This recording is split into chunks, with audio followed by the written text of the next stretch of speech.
Hi everybody, welcome back to my channel. My name is Madeline and tonight it is skincare routine time. So I got home from work a while ago and I'm ready to take off my face. And today is a great day to do so because I'm having some breakouts and I'm really not wearing much makeup. So gonna be focused on skincare tonight, and I'm starting off with these Marcel oil-free eye makeup remover pads. I love these for mascara. They work so well. I just hold the little pad onto my eyes and it helps me get all of my eye and brow products off without excessive scrubbing afterwards. So I'll just use the same pad for both eyes, or if I'm wearing more dark eyeliner, I will get 2 pads to take it all off. It is truly effortless because then I would be there with like my makeup removing balm for quite some time, but this is just flawless. After that, I will be using my cleansing balm. Even though there's not much on, I'm using the Green Clean from Pharmacy. So I'm just gonna scoop a little bit out. I actually keep a little spatula in there. And I like this stuff, but I prefer pump just because it reduces the amount of steps. So on the back of my hand, I just warm it up. And then I'm going to just rub it all over my face. And you wanna do this on dry skin because like dissolves like. You don't want to introduce water yet, just rub it onto the skin. Even if I'm not wearing makeup, I find that the double cleanse is really good because it helps to start to really get off the oils and pollution and dirt that's on my skin. Sometimes I find foaming cleansers just don't really get deep enough, and I'd rather do 2 steps versus like scrubbing really hard for 1 cleanse. I do often take this down the neck, make sure to remember around the ears and the hairline. Haven't decided if I'm washing my hair yet tonight, but oftentimes I'll do this right before I jump into the shower, and then I'll just rinse it off in there, sometimes with washcloth. But today I'm jumping into the bath, so I just have this great little terry cloth pad from Moisturizer, and I'm going to warm that up with some water. I'll just rub this off in circular motions. I always look for a cleansing balm or cleansing oil that gets very milky. I hate the ones that just stay oily and tacky almost, because then it just takes so much extra effort to remove everything. So this one is quite good, and my other ones that I love are the Palmer's one, and L'Occitane makes really great ones. For my second cleanse, I love my Clarisonic. I just got a new one because my other one crapped out on me, so I'm just gonna go in with this Go Deep Tea Tree Oil Facial Scrub and Wash. It's a solid cleanser, so I literally just rub the brush around onto the bar of soap in there, and I just run this around my face. And honestly, nothing cleans the skin like a Clarisonic. I have the Acne brush head on, and it's the new one, so it has this great divot in it. I'm just gonna close my eyes so that they don't get stinging. But this works great, especially around the nose. My Foreo brush does not clean around the nose like this. So huge fan of the Clarisonic, especially around the chin area, down the neck. This is amazing. I love also that you don't need a lot of manual movement with this. You literally just run the brush around and it does all the work for you. It's supposed to be amazing for blackheads, and I do see a big difference when I use this regularly. So happy to have it back, but very sad that the company has gone out of business. I also just really get into my eyebrow area because I often have a lot of dead skin cells that build up in the eyebrows, so I'll just go kind of back and forth.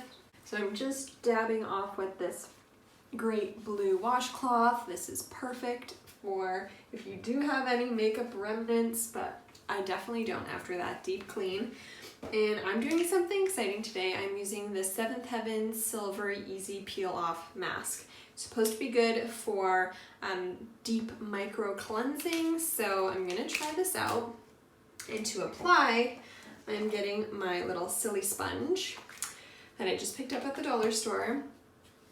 So I will put the mask onto the sponge, then apply it to the face. Oh, this is really cool. Oh my gosh, look at that color. These one-time use masks are definitely not eco-friendly, just like sheet masks. I mean, it's like the least eco-friendly thing on earth.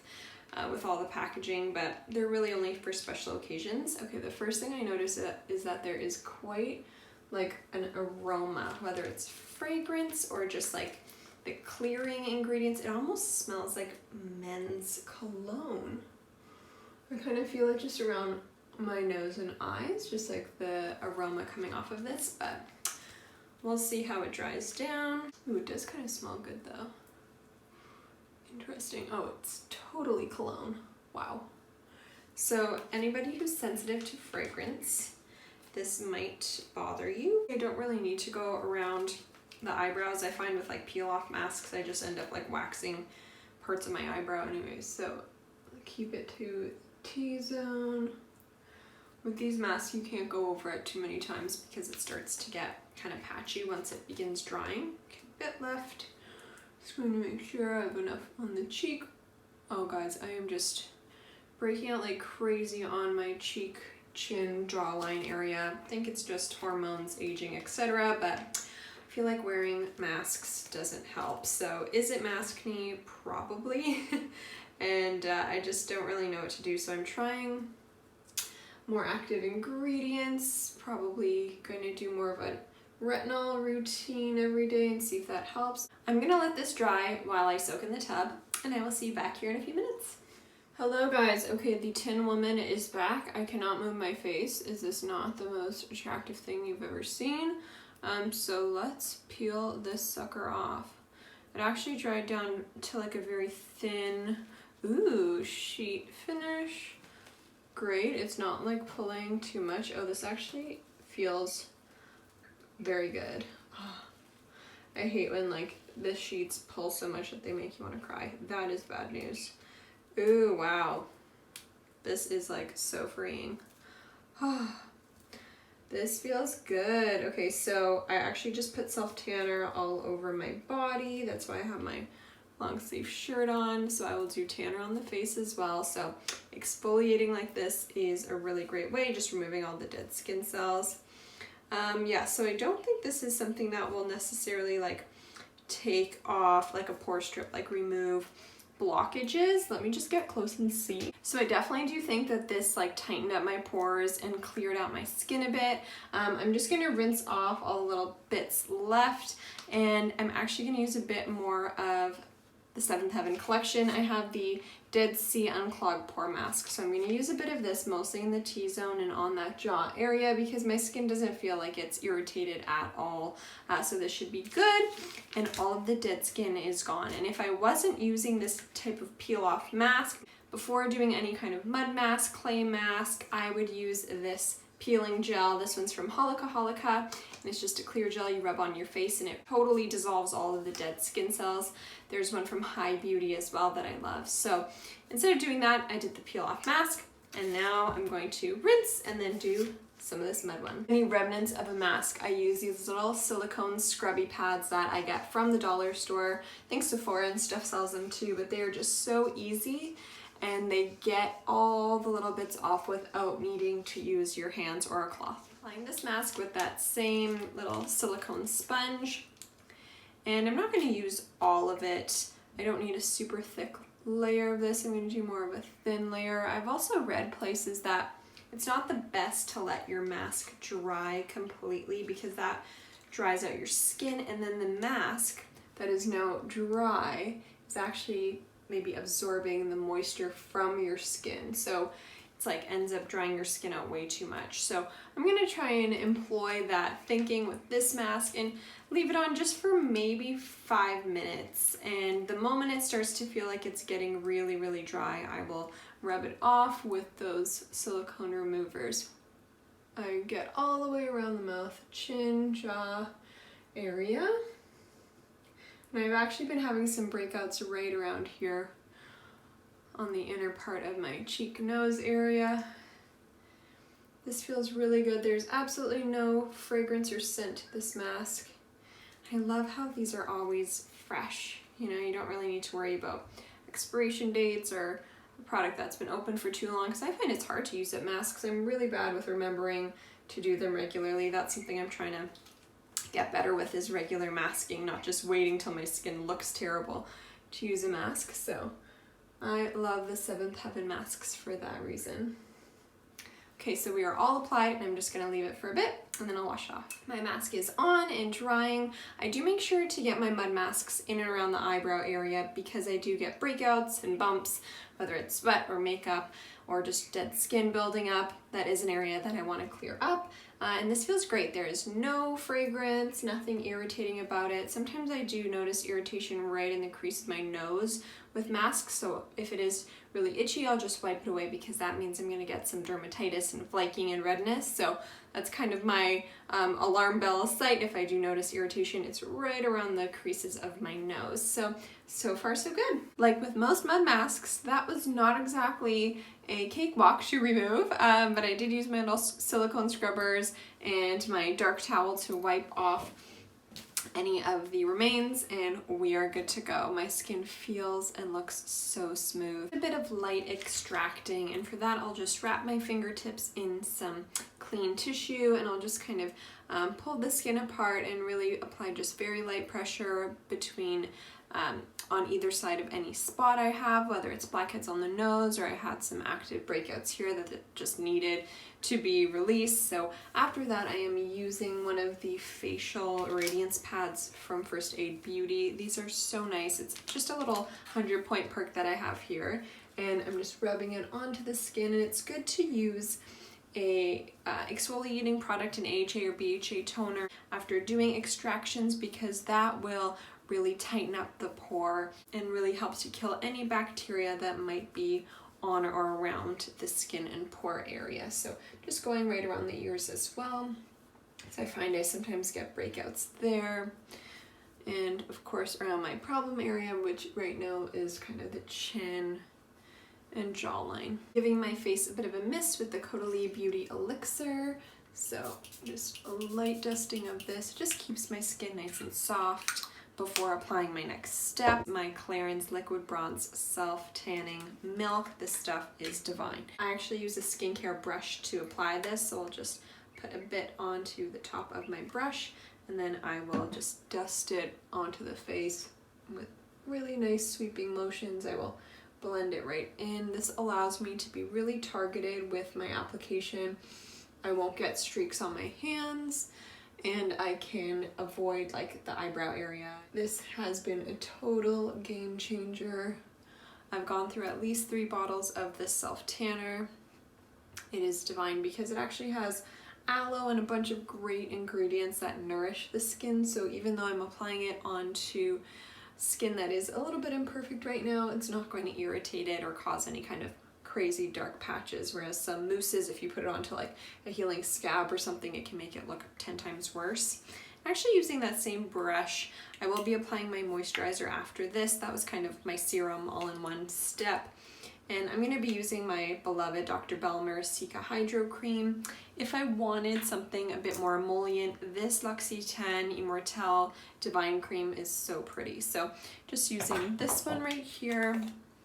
Since it is in a jar format, I will be scooping some out with the included spatula, and I'll just put it right on the back of my hand, and then I'll dip my brush in and just layer that right on top. Then last step is always eye cream for me. This one is great. It's the Anu Clinical Eye Lift Dual Eye System from Avon. And check this out. There's actually like a gel and a cream. So I just dip my finger into the gel area. You can actually put that on the eyelid as well. And then I follow up with the cream. So it's like a little serum and heavier eye cream dedicated to the eye area. So cool. I'll also sometimes take my eye cream into my eyebrow area. I find it helps my brows grow, but I never get too close to my eye area because everything travels up into the eye anyways, so you just gotta be very gentle around there. Eye cream is great for around the lips, you guys, so hot tip, anything extra goes around there. I've honestly been battling with my spot treatments recently, so I'm just gonna use a bit of this Tea Tree Thursday Plantation gel because the benzoyl peroxides and all those little drying gels just seem to be a little bit too much. So I'm just gonna really gently dab this right on top. And I'm using my moisturizer almost as a buffer, so this is not going to be directly onto my skin. There's kind of that moisturizer layer in between Anywhere where I've had some breakouts, I'm just going to really gently tap that onto the area. Hopefully it will help. This coconut mask is so nice. So if I wanted to just forego all of the serum moisturizer steps, I would throw on a layer of this stuff. It's just the perfect third step to boost hydration in your skin after a clay mask. Now that skin is done, it is time to brush my teeth. I use Listerine Total Care Floss, which is so good. After flossing, I brush, and I am using the Marvis Whitening Mint toothpaste. This stuff is both beautiful and very, very effective. I just love the gorgeous packaging. The Aura brush is also one of my go-to dental hygiene faves because this is the best tongue cleaner on earth, so check that out. Now for mouthwash. I am using the Marvis Concentrated Mouthwash right here. So all you do is pour just a really small amount into a cup and add water just from the tap, swish it around, and that is super strong, minty mouthwash. I honestly even used too much there, but this stuff is really nice because it's just the most fresh peppermint. There's no additives, it's just very strong mint. That's the flavor. It's beautiful, it's eco-friendly, and I love it. Made in Italy, just like my little glass. Next up is lip balm. I use the Nuxe Rêve de Miel. This is nice because it's almost like a matte finish, so it doesn't leave my lips feeling like really sticky like a lot of glossier formulas, so that is great. If my eyes are feeling dry, I use Sustain Ultra eye drops. I'll use them in the evening actually because I find that they're a little bit too thick of a liquid for daytime, but they're beautiful as like an overnight moisturizer. My Caudalie hand cream is the best, so I will use this especially on my knuckles and around my nail beds. The Flexitol hand balm is great if you need like super intense wintertime kind of repair. And then the Cakewalk foot cream is my fave, so I'll always put this on before bed, after washing my feet of course, and then throw on some socks, and we are good to go. So this is everything, you guys. More of a thorough nighttime routine. Let me know if you follow steps like this and if you're able to kind of fit it all in before heading to bed. Leave any comments or questions below, subscribe and like if you enjoyed the video, and I will see you in my next one. Good night!